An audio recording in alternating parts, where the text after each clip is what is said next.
So listen to little Donny Hathaway while he comes on. How are you all? Where you from?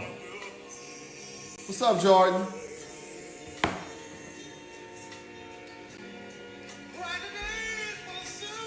So you have to, you have to request to come in, and I'll let you in. Australia, what's up? Pittsburgh, how's it going?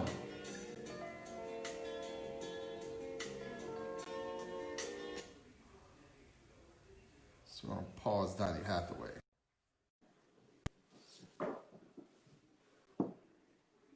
Hi, hi. Waiting on John to come in. Best two, where you from? What's up, man?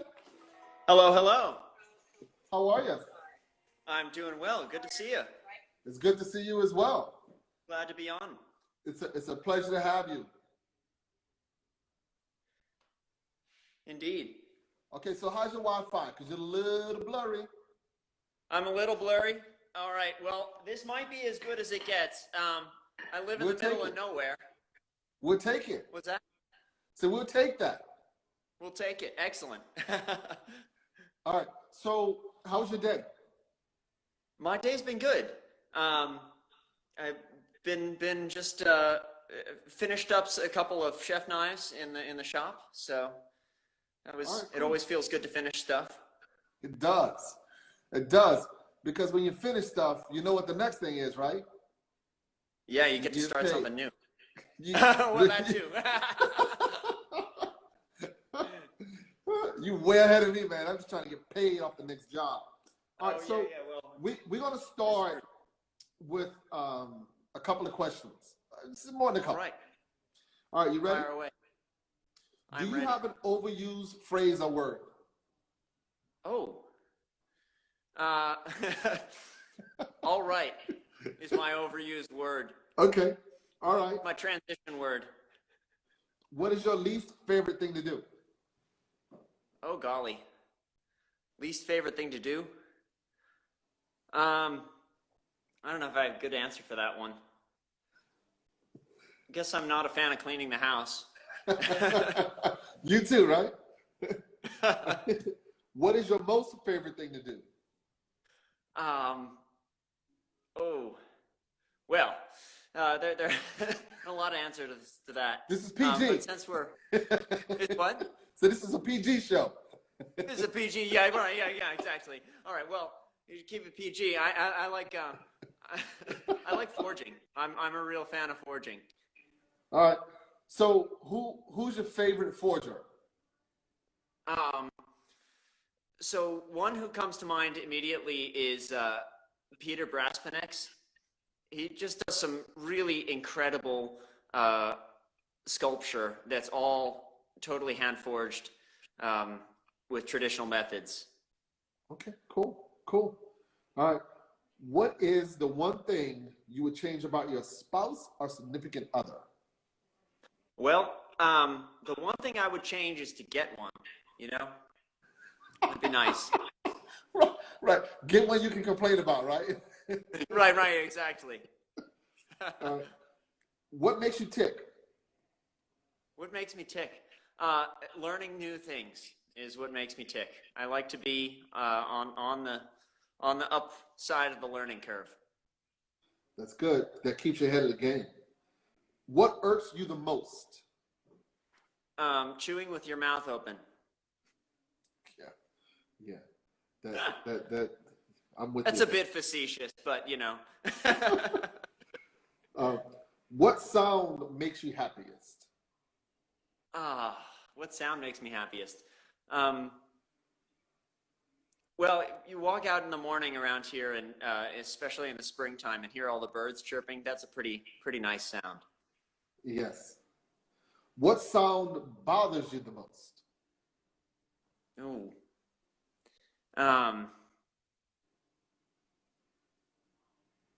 Golly, not sure. Okay, no problem. What is your favorite cuss word? I really don't use them very often. Okay. To tell you the truth, I'm a pretty clean mouth. I don't use them much either. Okay. And lastly, what would you like on your tombstone? What would it say? That is one thing that I really haven't thought about. I suppose it'd say my name.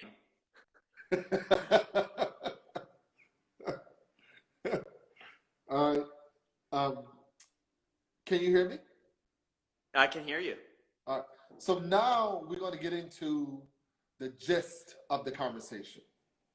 Okay. And what we would like to do is start from your high school years to the different jobs you had and the different things that pointed you in the direction that you're in now with reference to your job. Excellent. Do you want to start with, or should I just start with a story, or? Yeah. So after high school, what happened? So right now I'm a full-time knife maker, and I had kind of started going in that direction actually in early high school. During my early high school years, when I started blacksmithing and deciding that I wanted to be a blacksmith.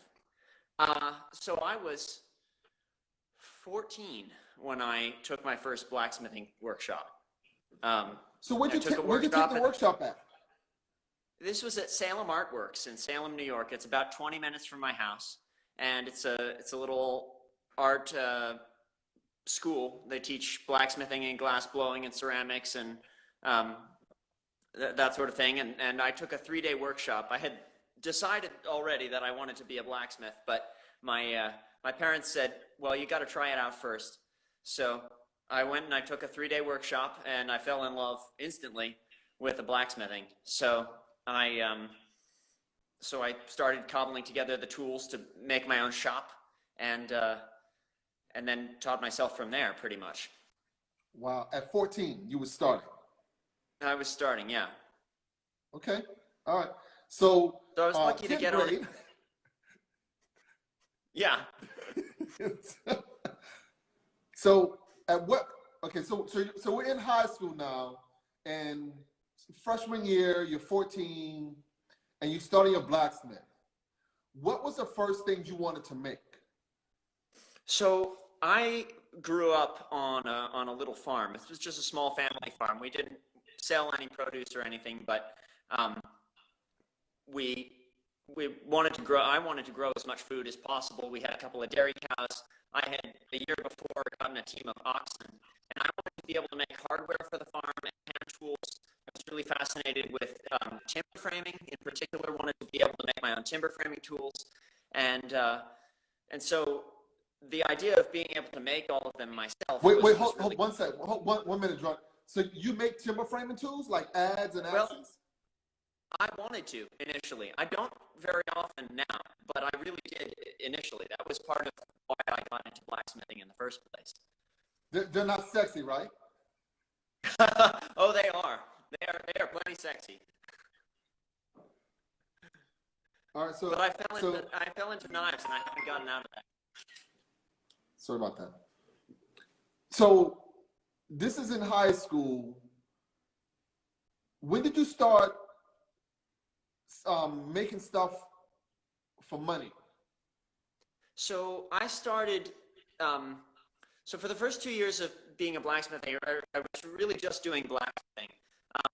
When I graduated high school, I had just started making a couple of knives, but again, it was only little knives to carry around the farm because I mean, a knife is a handy tool for anybody. When I was in college, the freshman year of college I took spring break and I decided that I wanted to start making a business out of my knife making. So I bought myself a grinder. Well, with the help of my grandfather, I was really lucky to have a little bit of financial backing at the beginning to buy myself a grinder and start making pieces to sell. And then throughout college, it was my summer job and my job on breaks. So I was just doing it in between school. Okay, and what were you selling in college? Like little hand knives or? Yeah. I was mostly doing little hunting knives. I did some chef knives. Hunting knives and chef knives have always kind of been the bread and butter of what I've done, but made a handful of fillet knives, mostly usable knives though. Things that people were going to bring into the field and use.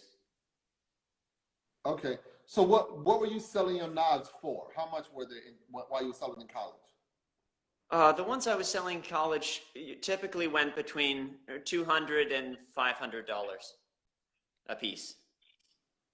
Good Lord. So, yeah. All right. That's not a bad job in college.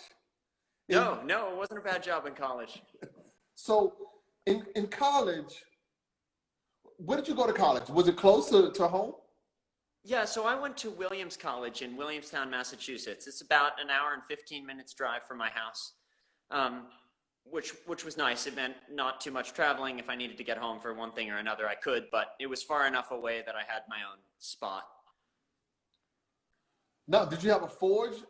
Did you live on campus or you lived off campus? I lived on campus, yeah, and I did not have a forge. I was not able to do any knife making at college. I would come home and do all my knife making at home, and then sometimes but basically when I was at college, I was a full-time student. I was super busy at college. I majored in music, so totally tangential, not even tangential, totally different world than knife making. We want to talk about that though, because that's part of it. So in college, you got your side hustle. You're making knives, and you're studying music. Yeah, exactly. Okay, so when did you start music? Music has been my oldest pursuit, really. I started music ever since I was really small. When I was like 3 or 4, I wanted to be a conductor. That was my first kind of, I want to do that. My dad is a musician. He's a professional musician, a pianist. And so What instrument did you play? Well, so when I was really little, I played piano. I took piano lessons from my dad. But in high school, in middle school, I picked up saxophone, and in high school, I kind of dropped piano. Your voice is not coming through clearly. Oh, sorry. So I started on piano, but then I switched to saxophone sometime in middle school and high school, and I've been playing saxophone since. And I also sing. Okay, who's your favorite saxophone player? I really like Sonny Rollins. Who? Sonny Rollins. Yeah. Tenor player. Yeah, I about maybe the last time he did a show, I saw him in Central Park. Oh, really? Yeah, this was 15, 16 years ago. Yeah. And I was on a date, and he blew for 3 hours. And you know he ain't young. No. So he lives somewhere upstate. Does he? Yeah, I don't know where, but he's up there. Yeah. He's up there. I like him. I like Grover Washington. Grover Washington was good as well. All right, so you're in college.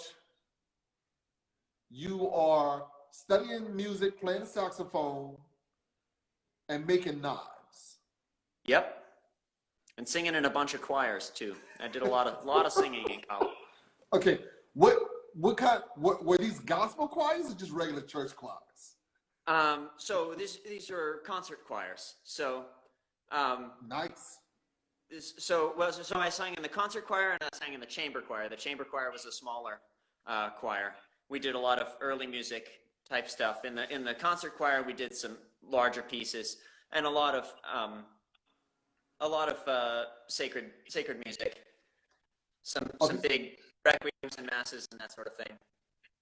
In these concert choirs, did you do any solos? I did not do many solos in the choirs. I also did senior year I did a solo recital, singing more opera type pieces, but that was a different gig. Okay. Do you still play the saxophone? I do. Maybe not so as often as I like did. Have like random. I'm sorry. Say that again.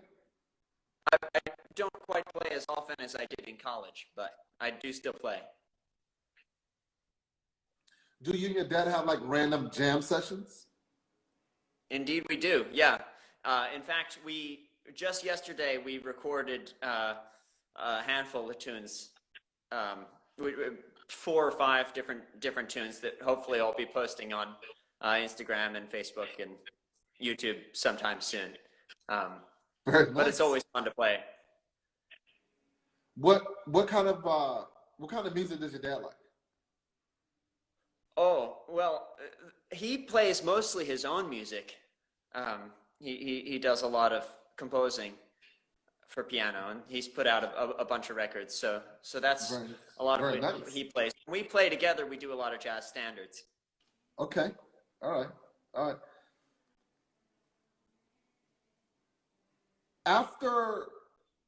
So while in college, how much of your business did you build? How much did it grow? Not a whole lot. Okay. I was still mostly selling to friends and family throughout most of college. When my business really took off, it was the spring semester of senior year, and my episode of Forged in Fire came out, and that was my big blast of publicity that really set me on track to do this full time. So that was a TV show? It was a TV show, yeah. Competition? How'd you do? I won. Sweet! So, yeah, I won my episode. Very nice. And how long ago was that? So, let's see, I graduated in 2017, so it was 3 years ago. Wait a second, you did what?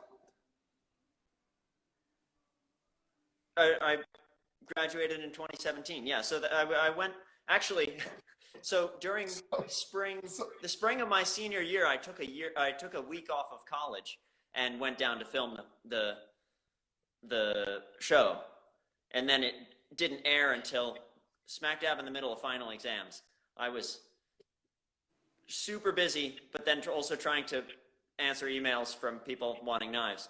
So, so how much work did that show bring you? About 2 years worth of orders. Wow. Yeah. Wow. Yeah. Good for you. I was lucky. It came out right at the right time, right where I needed to, and it gave me, more publicity than I could have hoped for, really. Right. And you were finished with school, so you were free enough to handle it. Exactly. That would have been a lot to deal with your senior year in college or junior year. Definitely. I would have had to say, yeah, I can make you a knife, but it's going to have to wait a year. Right. I need to graduate first. Right, exactly. Derek is Forged in Fire. Yes. He was asking what was the name of the show. Oh, okay. All right, so, and I keep saying I got to stop saying so. You are 25? I'm 24. I'll be 25 this year. Wow. So you're 24, studied music, you got the knife business going, and how much has your knife making changed from the time that you graduated until now? I've gotten a lot better. That's, I guess that's the way I'd put it. Um, I have always been one to take on very challenging projects that I've never done before, that I've never done anything like it before, and I just have to kind of fly by the seat of my pants and figure it out as I go. I've always taken on projects like that, and doing that has been, it has its own set of stresses, but it also it makes you better quickly. So it does. lately been doing a lot of higher end collector's type pieces. And I wasn't doing quite as many of those when I was right out of college. What's the difference in time that it takes to do that sort of thing as opposed to what you were doing before? Just orders of magnitude different. It's the difference between spending 10 hours or 20 hours on the difference between spending 10 hours on a piece and spending 200 hours on a piece. 200 hours on one piece? Oh yeah, or more. It's not a quick process. Yeah, obviously. How big is your shop? So my shop it's about 20 by 25 feet. That's big. It's, well. You want to give us a tour now or a tour later? Sure, I can give you a tour now. All right, let's do it. Yeah, all right. Here, since we're here, I'm going to try to flip my camera around. Can I do that? Yeah, yep. Excellent. Okay, so here's the front door. So if we look from here, I have my forging area. That's my forge under the hood there. And my anvil and power hammer. So this is kind of the dirty section of the shop. I have my surface grinder here, precision equipment that is super handy, and my stack of heat treating ovens and a quench tank, and my welding setup in the corner. And then if I go to the other end of the shop, this is where I do most of my we can't really see. I can't really see much. It's like the screen is frozen. And I understand that. Yeah, I understand that the Wi-Fi is not great, which is fine. Yeah. All right. Well, anyway, the shop is split into two sections. Kind of forging welding area and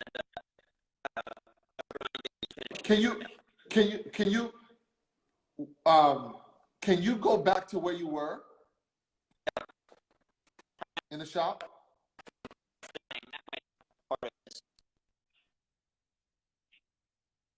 I can't hear you now.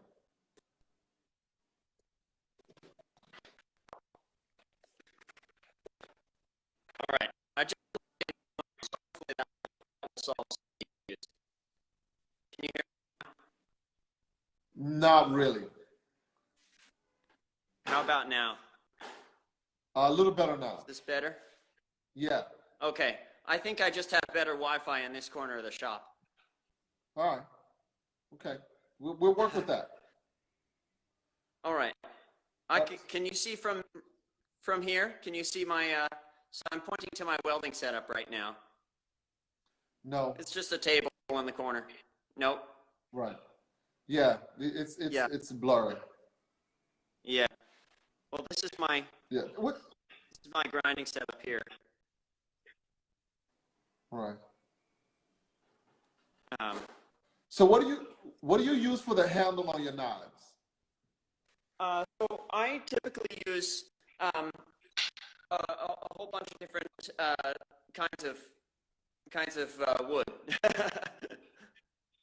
I do wood all sorts is it? Where do you get the wood from? So I harvest a lot of the wood that I use from my family's farm. Okay. And what kind of trees they got there? What kind of wood you working with? I'm gonna just move my anvil over here. There we go. I have something to sit on. Perfect. All right. That sounds a little better. Good. I think this corner is better. I think this corner is better internet-wise. Okay. All right, yeah, so so I what kind of harvest a woods lot do of you my use? harvest, so some of the local woods I'll harvest from my farm. I have black locust and American elm and maple on the farm that Those are sometimes good I'll hardwoods. use. Those are, yeah, some of the hard local woods. But I also use a lot of more exotic woods because a knife handle is very small. It likes to be pretty bold in its, having bold figure is a really great thing. So I've been lucky enough to get scrap from a lot of different makers of high-end longbows, and I get scrap from a furniture maker of some black walnut, and yeah, I've been lucky to get a lot of different small chunks that chunks of wood that other craftsmen can't use that I can put into knives. Okay. Yeah, we have a lot of small walnut. Yeah. We furniture, we get a lot of cutoffs, and sometimes I try to do something with it, and it's hard because that's it's a whole nother deal. Right. And sometimes we wind up giving it or throwing it away. As much as Yeah. I hate to do that, because you're throwing away money. Right. But that's what you got to do. So your woodworking, you have a handle for a knife. What does? Okay, there's a question. Does everyone use tarmac for sharpening? Well, I don't. Yeah, you do it by hand. I do it by hand. I use stones. Yeah. Yeah. So that's what I Yeah. figured. Well, and knives are different to sharpen than woodworking tools in general. You don't have to worry about quite as precise a flat plane. You know, when you're sharpening a chisel or a plane, you really need to make sure that that edge bevel is totally flat, and it's not really as necessary with a knife. Right. When you do your woodworking for the handles, how do you treat it? What do you do with it? In terms of finishing, or in terms of the tools that I use, or in terms of finishing the wood, how do you treat it for your handle? So I use a lot of stabilized wood for my handles. So I send it out before I just make blanks and send them out to get stabilized, and then the stabilized wood is really easy to finish. I typically just sand it to 600 or 800 grit and buff it, and it's shiny. When I'm using non-stabilized woods, it really depends on the wood, what kind of finish I use. I have linseed oil and tung oil and Danish oil, and kind of use all three in, depending on the wood. I like tung oil for some of the harder exotic woods. If I'm going to make a black walnut handle that's not stabilized, I'll soak it in linseed oil because I find it darkens the wood pretty nicely. It does. Better than tung oil. Danish oil does a nice job on black walnut as well. Right. How do you source your metal for your knives? So I get nearly all of the steel that I use from New Jersey Steel Baron.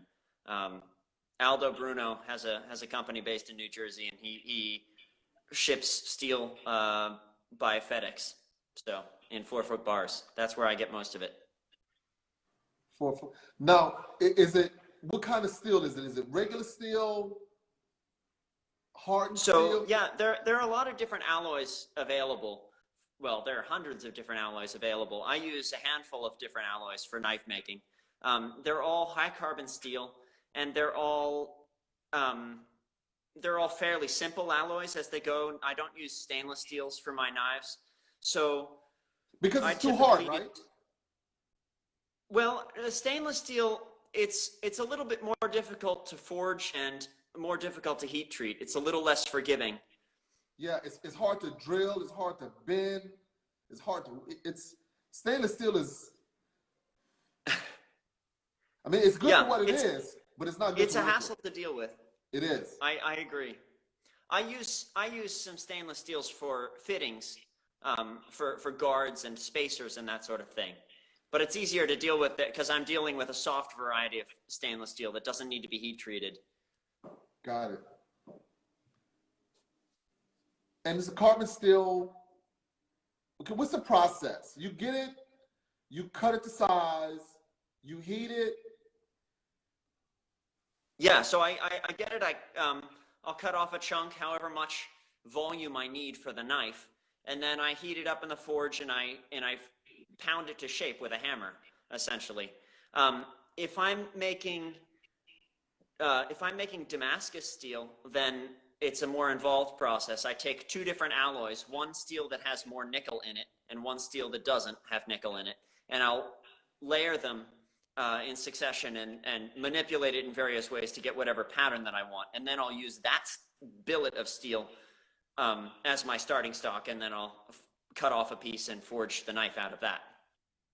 Nice. So once the knife is forged, then sometimes I'll do a little bit of grinding on it to kind of refine the shape, and then it needs to be heat treated. So steel isn't hard enough for a knife just by itself, and you need the high carbon steel needs to be heat treated in order to hold an edge.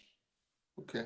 We have a gentleman, some Best Tools RB. Here in Serbia, some blacksmiths use old truck springs for a knife. Yes. I used old truck springs for a couple of years when I was really just getting started, before I was selling my stuff. But the problem with springs and found objects is that you never really know what kind of steel it is. And if you don't know what kind of steel it is, then getting the heat treatment exactly right is very difficult. So you're not into reclaimed materials? I love the concept of reclaimed materials. I love the idea of recycling, but for stuff that I'm selling, I can't justify. It's not good for your business model, right? Exactly. There are some people, I don't know if you know Bloodroot Blades, based in Georgia.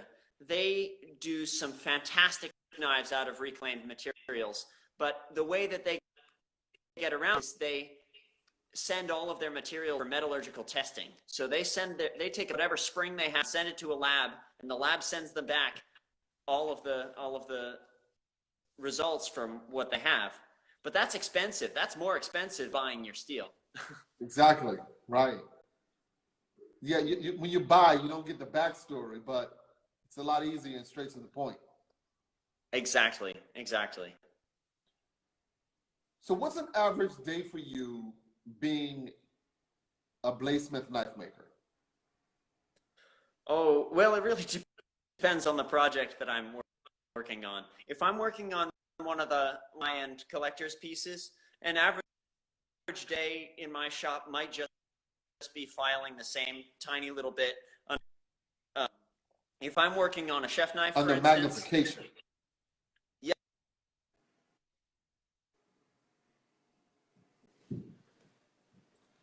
Can't hear you.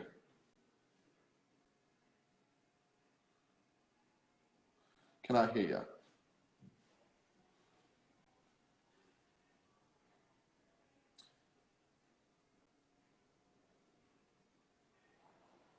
Cannot hear you.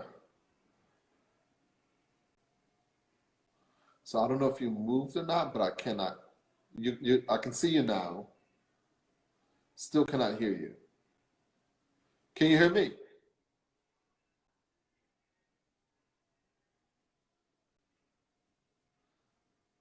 Hello? Thanks, Derek.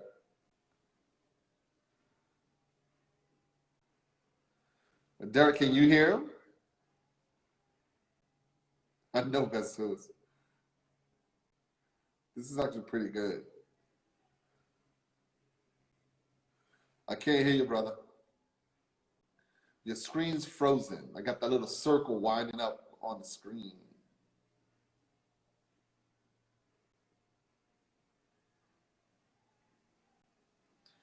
Yeah, we can't hear you, man. All right, there we go. Can you hear me now? I can see you now. You're looking good. Can you hear me? Hello?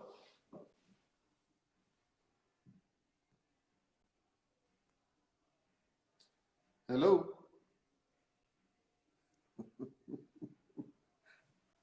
Can you hear me?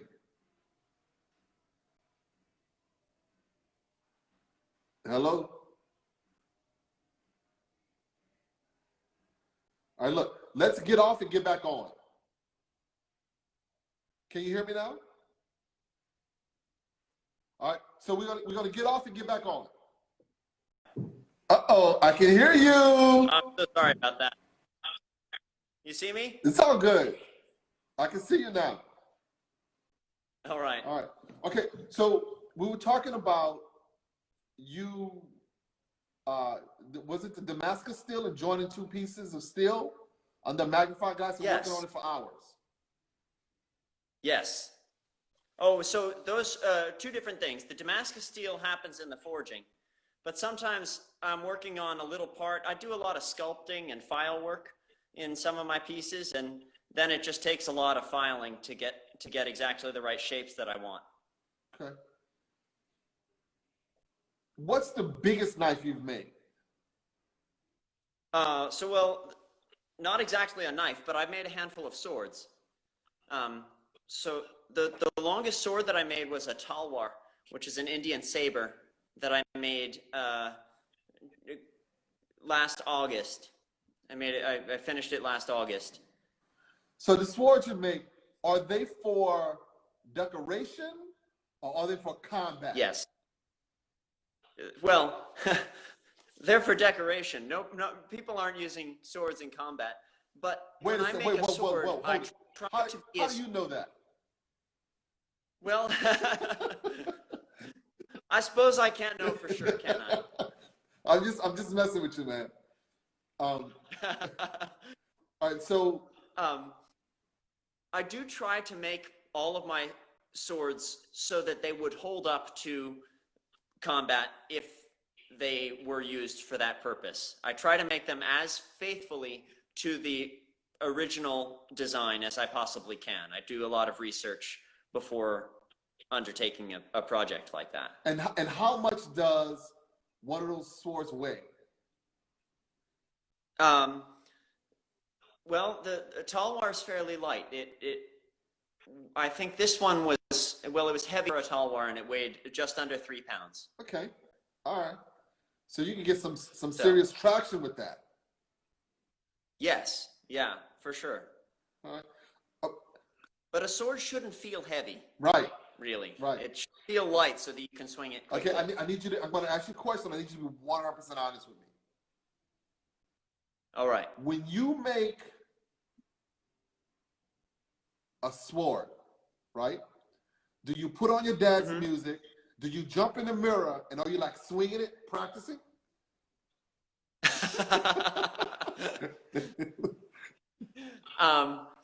Well, to be 100% honest, not exactly. Okay. But I definitely got some good pictures of me holding the sword, and well, with some of this particular sword was a very fancy one. I wasn't going to test it out, but I've done some swords that were a little less fancy, and I trimmed my mom's hedges a couple of times with the sword. That's pretty cool. Was it sharp enough? It's so much fun. All right. So our in studio, whose name is Warren, asked about a tall Warren. A tall Warren? Yeah. What is that? That's a sword, right? Oh yes. So the talwar, Talwar. It's a sword from the Indian subcontinent. It's a curved saber. Okay. Have you single edge? Have you traveled to any foreign countries to study? Not for the explicit purpose of studying swords. No, I would love to, but I have not yet had that opportunity. Where would you like to go? Well, I would love to go to India because I had to make a talwar on Forged in Fire. That's when I made my first talwar, and that's why I've had a couple of requests for talwars since then. So I would love to go to India to study some original talwars. But actually, there are quite a few in Britain as well. I have been to the Royal Armouries in London, and they have some Indian swords and some European swords, which I'm also very fascinated with, and I'd love to go back and ideally handle some swords. Because it's one thing to see it behind glass, but if you really want to get a sense for how the sword is, touch it. You have to have permission to hold it. Yeah, you have to touch it and take very careful measurements. Find out where the balance point is and how thick it is along the length, where it tapers. It's a very subtle geometry that's all very important to its actual function. So they open the glass, right? They put the sword in your hand. How long does it take you to give that sword a once or two over and know you can go home and duplicate it? I would have to spend probably half an hour at least taking measurements and documenting. That's a lot of precision. It is a lot of precision. Yeah, I take calipers and measure it every 2 inches or every 4 inches and figure out how wide is it, how thick is it, to try to replicate it as easily as possible, or as accurately as possible. What's the oldest sword you've touched? The oldest sword, well, I haven't touched a whole lot of swords, but the oldest sword I've touched was for this talwar. I touched it was a 19th century Indian talwar that I was able to hold.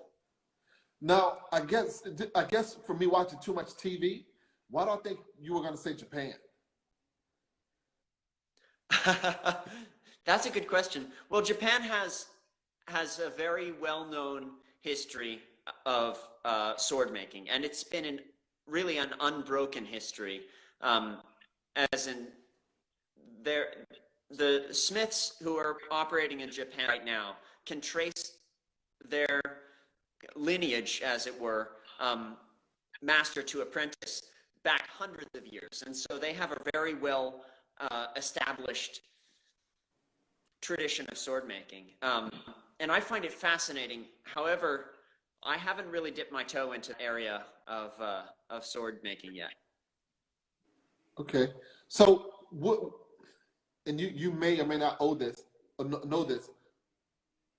Who were making swords first? Was it India or was it Japan? Oh, I don't know that, honestly. Yeah, really. Yeah, this is from someone who doesn't know. I'm just asking a question because I didn't know India was. My understanding is that swords were pretty widespread throughout Europe and Japan and India, all at the same time. Okay. And they were all using kind of similar techniques to do the stuff that they were doing.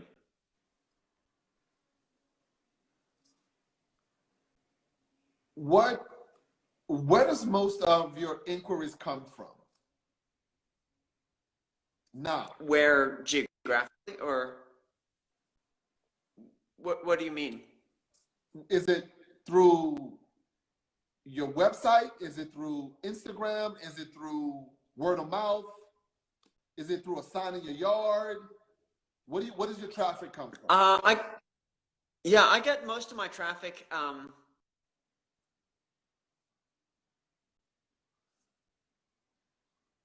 can't hear you.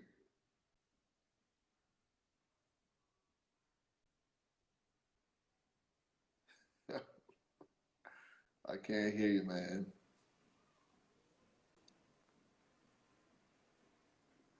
Can't hear you. Can't hear you.